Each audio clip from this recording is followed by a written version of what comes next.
একজন ভিকটিম এসে থানায় অভিযোগ করে। অভিযোগের বিষয়টি প্রাণী সম্পদ কর্মকর্তার বিরুদ্ধে।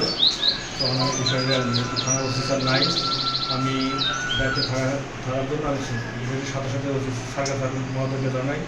সার্কাস উনি সাথে সাথে ঘটনায় আসার পরে ঘটনা শোনে এবং উনি সবসময় মানে সার্বক্ষণিক এখানে থাকে।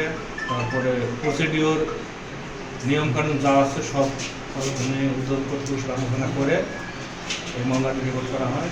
আমি মামলা রেকর্ড করি এবং আসামিকে আমরা গ্রেপ্তার করি। আসামিকে আদালতে প্রেরণ করা হয়েছে আর ভিকটিমকে মেডিকেল করার জন্য দিনাজপুর মেডিকেল কলেজে। কি অভিযোগে তাকে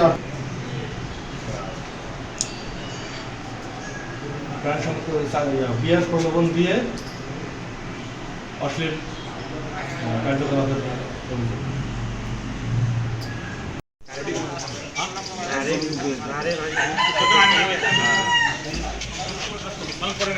আর লোক এক ধমক দিতে